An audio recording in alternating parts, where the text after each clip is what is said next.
అందరికీ తెలిసిందే, నెల్లూరు జిల్లాలో కాకాని గోవర్ధన్ రెడ్డి గారి మీద ఒక అక్రమ కేసు పెట్టడం, దానికి సంబంధించి ఆయన నిర్బంధంలో పెట్టడం కూడా జరిగింది.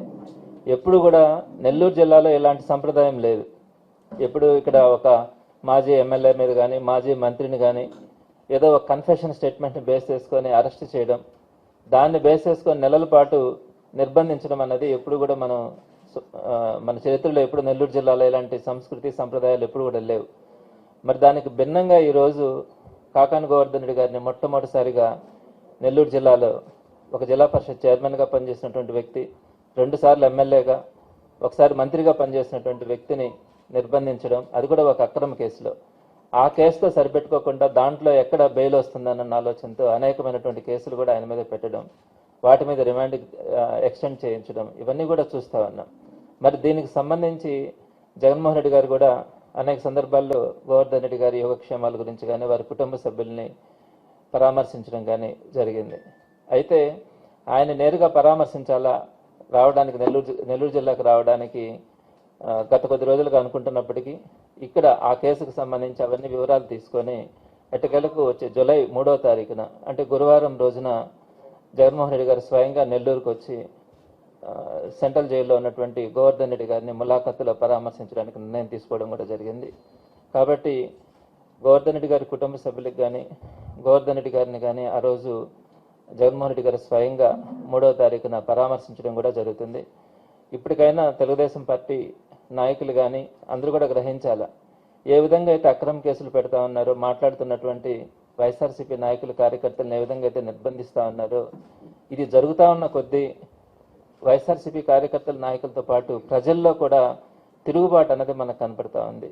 ఎక్కడైనా కూడా తెలుగుదేశం పార్టీ మీద తీవ్రమైనటువంటి ఆ వ్యతిరేకత అనేది ఈరోజు ప్రజల్లో కూడా ఏర్పడింది. వీరు ఈ విధంగా కేసులు పెట్టుకుంటే కనుక వెళ్తా ఉంటే ముందుకు వెళ్తే కనుక రాబోయే రోజుల్లో తెలుగుదేశం పార్టీ మీద ప్రజలే తిరుగుబాటు చేసే రోజులు వస్తాయని కూడా తెలియజేస్తా ఉన్నాము. మరి పార్టీ అంతా కూడా గోవర్ధన్ రెడ్డి గారు ఎప్పుడైతే అరెస్ట్ అయినారో ఆ రోజు నుంచి గోవర్ధన్ రెడ్డి గారికి అండగా, జిల్లాకు అండగా కేంద్ర పార్టీ కానీ అందరూ కూడా సపోర్ట్గా ఉండడం కూడా జరుగుతుందని ఈ సందర్భంగా మీ ద్వారా తెలియజేస్తాను.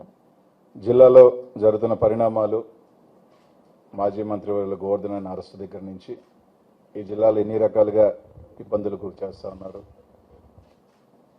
ఏదైతే జగన్మోహన్ రెడ్డి గారు గోవర్ధన్ రెడ్డిని పరామర్శించేదానికి రావాలనుకున్న ప్రతిసారల్లా కూడా ఒక దొంగ కేసు పెట్టడం, ఒక పీటీ వారెంట్ వేయటం, ఏదో రకంగా ఇంకా కేసులు కలుపుకుంటూ ఈ కేసు ఆ కేసు అని ఆఖరికి ఎంత దుర్మార్గంగా చంద్రబాబు నాయుడు గారిని ఏదో అన్నారని నెల్లూరులో ఉన్న వ్యక్తి పోయి మంగళగిరిలో ఒక కేసు పెట్టి దాని మీద కూడా ఒక సోషల్ మీడియా కేసు అని చెప్పి ఈ విధంగా ఎన్ని రకాలుగా ఒక అబద్ధపు కేసులు పెట్టి ఇబ్బందికి గురి చేస్తున్నారు. అందరూ కూడా చూస్తూ ఉన్నారు.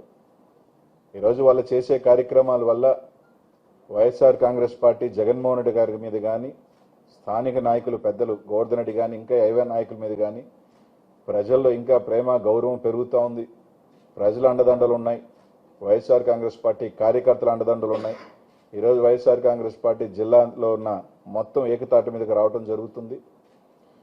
తప్పకుండా ఏదైతే 3వ తారీఖున జగన్మోహన్ రెడ్డి గారు గోవర్ధన్ రెడ్డిని కలవటం జరుగుతూ ఉంది. వాళ్ళు ఎన్ని ఒకవేళ ఏదో పీటీ వారెంటేసో ఏ రకంగా గోవర్ధన్ రెడ్డిని అక్కడ లేకుండా చేయాలనుకున్నా కూడా తప్పకుండా ఆ రోజు జగన్మోహన్ రెడ్డి గారు రావడం జరుగుతోంది. ఈరోజు జిల్లాలో వైఎస్ఆర్ కాంగ్రెస్ పార్టీకి జగన్మోహన్ రెడ్డి గారి మీద అభిమానం ఎంత ఉంటుందో, గోవర్ధన్ రెడ్డి గారిది ఎంత అక్రమ అరెస్ట్ అనే దానికి ఆ రోజు రాబోయే జనస్పందన కానీ అన్నీ కూడా చూడబోతా ఉన్నారని చెప్పి తెలియజేసుకుంటూ, తప్పకుండా రానున్న రోజుల్లో వైఎస్ఆర్ కాంగ్రెస్ పార్టీ తప్పకుండా జగన్మోహన్ రెడ్డి గారు ముఖ్యమంత్రి అవటం తథ్యం. తప్పకుండా ఎవరైతే దీనికి బాధ్యులు ఉన్నారో వాళ్ళందరూ కూడా మూల్యం చెల్లించుకోవటం తప్పదని చెప్పి తెలియజేస్తాం.